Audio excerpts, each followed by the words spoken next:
After so much anticipation, it looked like yet another mission had failed. But unknown to the Allies, one tall boy, dropped into the smokescreen out of sheer frustration, had found its target. We were just amazed afterwards when we saw that enormous gaping hole in the side of the ship.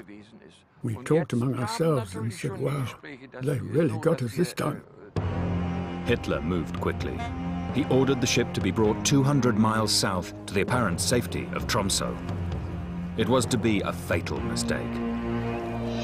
For now, the Tirpitz was just in range of bombers flying direct from British airfields. Just weeks later, 617 Squadron would be back in the air again. But now, only a day or two of light was left before the permadarkness of the Arctic winter. If Tallboy was finally going to sink the Tirpitz, it was now or never.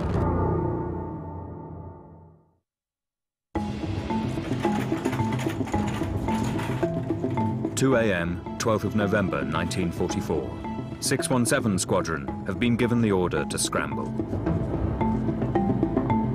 Their mission, one last crack at the mighty German battleship Tirpitz before the permanent night of the Arctic winter puts her out of reach.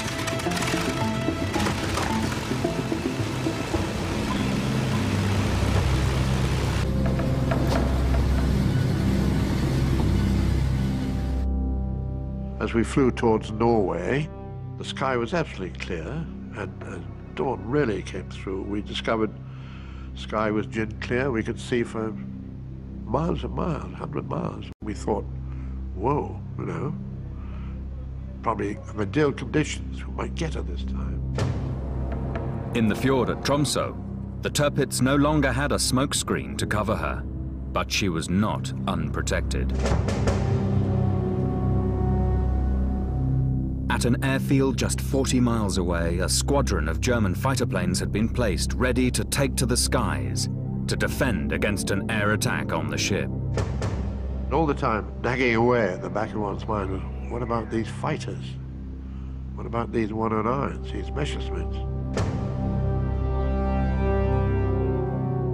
Weren't you scared? Well, people have asked me, I don't think I was, and I can tell you the reason I think I wasn't. I don't have any imagination. I'm straight down the middle, chap, and it never occurs to me what might happen.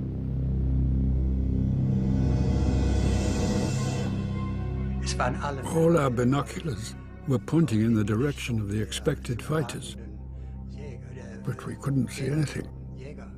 Then a real uneasiness started to creep up on us. If those fighters didn't turn up, things would get very nasty. Each one of us knew that. But the fighters never came. They had been sent to the wrong fjord. Most un-Germanic, they didn't arrive. Now, if they had arrived, they could have dealt with a lot of us. As the British Lancasters neared their target, all the Tirpitz had left to defend itself was her own guns.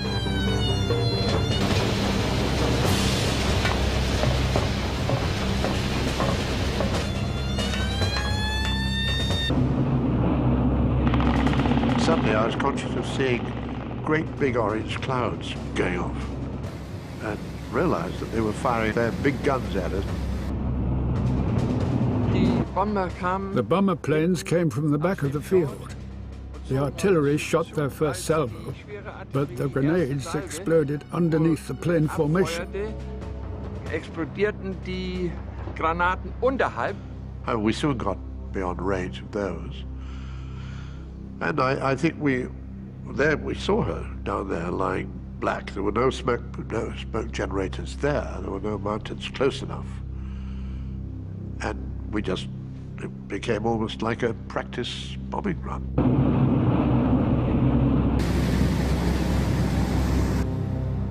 We were heading right down the line. And Frank was saying, this is great, Skip, great, great, great, hold it, hold it, hold it. Then came the red light. And then down went Tallboy.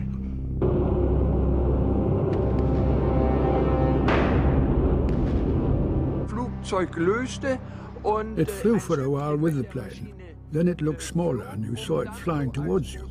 I suppose then it became too fast because you couldn't see it anymore.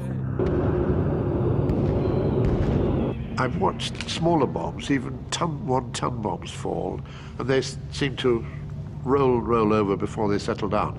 Not the tall boy, that went, just as if you'd fired an arrow, absolutely dead straight.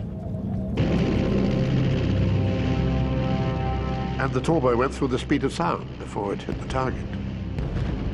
Nothing could have stood at that. No matter how powerful the battleship was, how armored it was, no, it was doomed to be destroyed.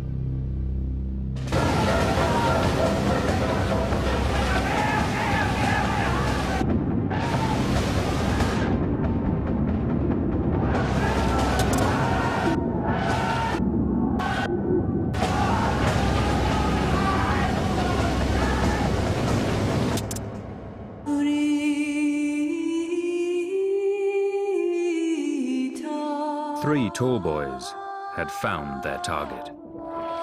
Huge holes blasted through the Tirpitz deck.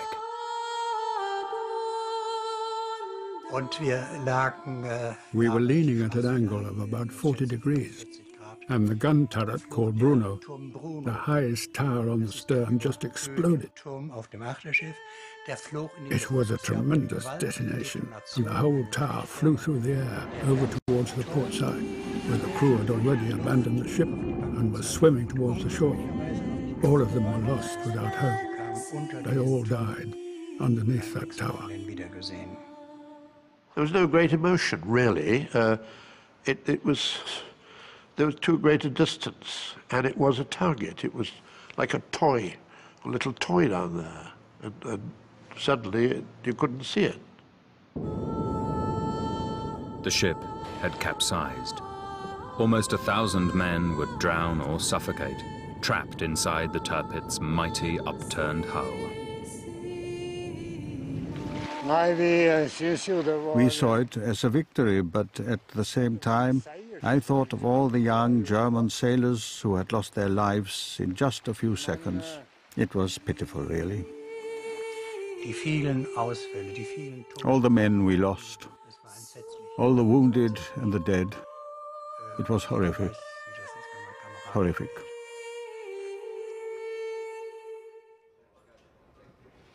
Back at home, the waiting was over.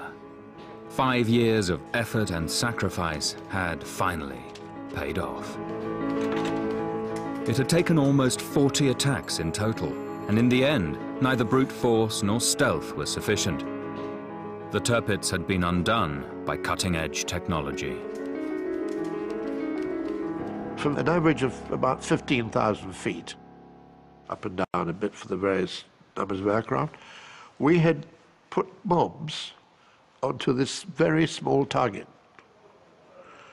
which, you know, I don't think they can do very well even today. Churchill's obsession had finally driven him to destroy the beast. For the Allies, it was a long-awaited victory. For Hitler, another heavy blow on the road to ultimate defeat. For the men of the Royal Air Force and the Royal Navy, an epic story of bravery, tragedy, and triumph had finally reached its climax. And for the survivors of the Tirpitz, an adventure that began with hopes of winning the war for Germany had ended with merciful release after 5 years of ever more deadly attacks.